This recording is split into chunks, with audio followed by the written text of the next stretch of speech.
Good morning दोस्तों, vitamin study में आपका स्वागत है। आज हम लोग का टॉपिक है फार्माकोकाइनेटिक्स। फार्माकोकाइनेटिक्स दो ग्रीक वर्ड से मिलकर बना है। पहला है फार्माकॉन, सेकंड है काइनेसिस। फार्माकॉन का मतलब होता है ड्रग, काइनेसिस का मतलब होता है मूवमेंट। फार्माकोकाइनेटिक्स का मीनिंग देखते हैं।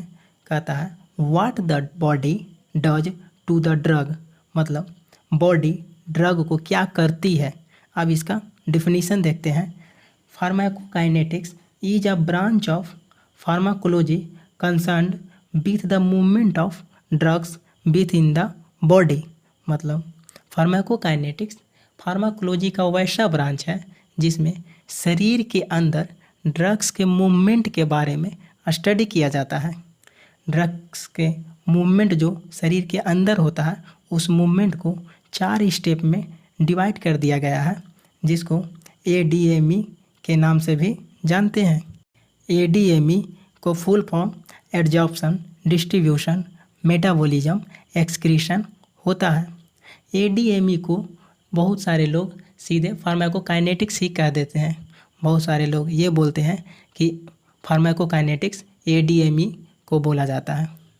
अब हम लोग फार्माकोकाइनेटिक्स को थोड़ा सा डिटेल्स में देखते हैं। तो फार्माकोकाइनेटिक्स में ड्रग्स का क्वांटिटेटिव स्टडी किया जाता है। क्वांटिटेटिव स्टडी मतलब अमाउंट डिपेंडेंट मतलब जिसमें अमाउंट पर निर्भर करे। कोई भी स्टडी अमाउंट पर डिपेंड करे। मान लिया जाए अमाउंट बढ़ जाए तो उसका रिजल्ट दूसरा आ जाए, अमाउंट घट जाए तो रिजल्ट दूसरा आ जाए, मतलब अमाउंट पर डिपेंड करें। अब देखते हैं कि फार्माकोकाइनेटिक्स का 4 जो स्टेप है उसको थोड़ा सा एक्सप्लेन में देखते हैं, थोड़ा सा उसको एक्सप्लेन करते हैं। वैसे तो ADME को आगे में हम लोग बहुत एक्सप्लेन से पढ़ेंगे, क्योंकि सबका अलग अलग चैप्टर भी दिया गया है। अभी थोड़ा थोड़ा इंट्रोडक्शन लेते हैं, देखते हैं एब्जॉर्प्शन क्या होता है।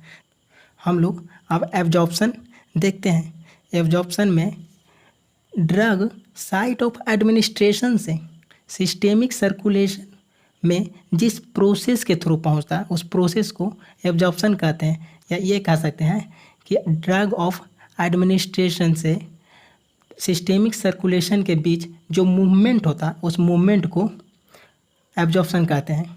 फॉर एग्जांपल, अगर हम लोग पैरासीटामोल लेते हैं तो ओरली लेते हैं, वो कहाँ जाता है?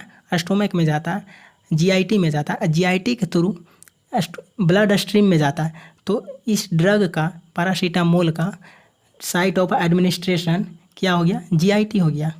आई ड्रॉप मान लिया जा लेते हैं, तो आई ड्रॉप आई कैविटी में डाला जाता है, तो इस आई ड्रॉप का साइट ऑफ एडमिनिस्ट्रेशन क्या हो गया?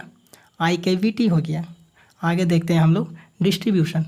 डिस्ट्रीब्यूशन में क्या होता है कि कोई भी ड्रग सिस्टेमिक सर्कुलेशन से साइट ऑफ एक्शन तक जिस प्रोसेस से पहुंचता है, उस प्रोसेस को डिस्ट्रीब्यूशन कहते हैं। साइट ऑफ एडमिनिस्ट्रेशन के पास ही रिसेप्टर होता है, और रिसेप्टर से कोई भी ड्रग बाइंड करके क्या करता है? एक्शन प्रोड्यूस करता है। अब एक्शन प्रोड्यूस हो जाता है, तो एक्शन प्रोड्यूस होने के बाद ड्रग्स को रिमूव होना भी उतना ही ज़रूरी है जितना ज़रूरी ड्रग फार्माकोलॉजिकल एक्शन देता है। फार्माकोलॉजिकल एक्शन हम लोग फार्माकोडायनेमिक्स के वीडियो में देखे थे। अब देखते हैं मेटाबॉलिज्म। मेटाबॉलिज्म ऐसा प्रोसेस है जिसमें ड्रग के एक्शन के बाद ड्रग में बायोट्रांसफॉर्मेशन होता है, या मेटाबॉलिज्म को बायोट्रांसफॉर्मेशन भी बोला जाता है। बायोट्रांसफॉर्मेशन के मतलब ड्रग में चेंजिंग लाना, ड्रग में अल्टरेशन लाना, या ड्रग में बदलाव लाना कहते हैं। फॉर एग्जांपल, ड्रग्स इस फॉर्म में है, अब ड्रग्स में बायोट्रांसफॉर्मेशन के थ्रू इस फॉर्म में कर दिया जाए, तो अब ये ड्रग्स इस रिसेप्टर से बाइंड नहीं करेगा। अब बाइंड नहीं करेगा तो एक्शन नहीं देगा, इसलिए एक्शन नहीं देगा तो उस ड्रग्स को क्या कर देगा? बॉडी रिमूव कर देगा बाय एक्सक्रीटरी ऑर्गन। अब देखते हैं एक्सक्रीशन। एक्सक्रीशन वैसा प्रोसेस है या वैसा मूवमेंट है ड्रग्स का जिसमें ड्रग्स को बॉडी से बाहर निकाला जाता है। वैसा ड्रग जो सिस्टेमिक सर्कुलेशन में गया था, पहुंच गया था, या ड्रग्स का मेटाबोलाइट को भी बाहर निकालते हैं। ड्रग्स या ड्रग्स के मेटाबोलाइट को जिस प्रोसेस के थ्रू बॉडी से बाहर निकालते हैं, उस प्रोसेस को एक्सक्रीशन बोला जाता है। अब फार्माकोकाइनेटिक्स के 4 स्टेप को देखते हैं क्रिकेट से रिलेट करके। पिछले ही कुछ दिन पहले विराट कोहली ने 71वीं सेंचुरी लगाया था। तो 71 सेंचुरी लगाने के पहले उसने 6 मारा था। 94 के बाद उसने 6 लगाया था। उसके बाद उसका 100 रन हो गया था। अब देखते हैं, जब कोई आदमी दवाई खाता है तो वो दवाई एब्जॉर्प्शन के थ्रू सिस्टेमिक सर्कुलेशन में पहुंचता है या ब्लड स्ट्रीम में पहुंचता है। कहाँ से? साइट ऑफ एडमिनिस्ट्रेशन से। अब उसी तरह देखते हैं कि कोई बॉलर बॉलिंग करता है तो बॉल कहाँ पहुंचता है? ग्राउंड से बैट तक पहुंचता है, प्लेयर के बैट तक पहुंचता है। तब प्लेयर क्या करता है? जब विराट कोहली क्या किया था 94 के बाद? हिट किया था, बहुत तेज़ से हिट किया था, इतना तेज़ से हिट किया था कि वो बॉल ट्रांसपोर्ट होके बाउंड्री के पार हो गया। गगनचुंबी छक्का लगा, जिसको कहते हैं क्या कि बहुत खुशी वाला छक्का था, क्योंकि बहुत दिन के बाद उसका सेंचुरी हुआ था। सेंचुरी का सबको इंतज़ार था। आप भी ज़रूर खुश हुए होंगे उस सेंचुरी के बाद।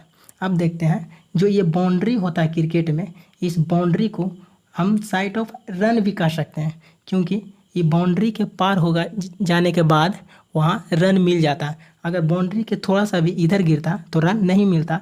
सेम टू सेम फार्माकोकाइनेटिक्स में देखते हैं कि जब ड्रग डिस्ट्रीब्यूशन के बाद साइट ऑफ एक्शन तक पहुंचता, मतलब वहाँ रिसेप्टार से बाइंड होके ड्रग क्या करता है? एक्शन देता है। अब ड्रग एक्शन दे देता है, उसके बाद ड्रग्स का मेटाबॉलिज्म होता है। कहाँ? लीवर में और अदर ऑर्गन्स में। मेटाबॉलिज्म में क्या होता है कि टॉक्सिक से लेस टॉक्सिक में क्या हो जाता है? ड्रग ट्रांसफॉर्म हो जाता है, एक्टिव से इनएक्टिव में ट्रांसफॉर्म हो जाता है। अब यहाँ जब बॉल छक्का लगा था बॉल को, तो क्या किया था? बॉल में क्या हो गया था? ट्रांसफॉर्मेशन हो गया था। अच्छा बॉल से क्या हो गया था? खराब बॉल बन गया था। मतलब बॉल का सिचुएशन पूरे ख़राब हो गया था, बॉल फटने के करीब पहुंच गया था। गुड बॉल से बैड बॉल पहुंच गया। जब एम्पायर इस बॉल को चेक किया तब बोला कि नहीं, ये तो अब खेलने लायक नहीं रहा, इसको क्या करो? रिजेक्ट करो। तब बॉल को एम्पायर के थ्रू रिजेक्ट कर दिया गया था और बॉल को क्या कर दिया गया? मैच से एलिमिनेट कर दिया गया, ग्राउंड से एलिमिनेट कर दिया गया। सेम टू सेम जब लीवर ड्रग्स को क्या कर देता है? मेटाबोलाइज कर देता है, तो उसके बाद एक्सक्रीटरी ऑर्गन क्या करता है? ड्रग्स को एक्सक्रीट आउट कर देता है, बॉडी से बाहर कर देता है। अगर यह वीडियो आपको अच्छी लगी हो तो वीडियो को लाइक करें, शेयर करें, चैनल को सब्सक्राइब करें।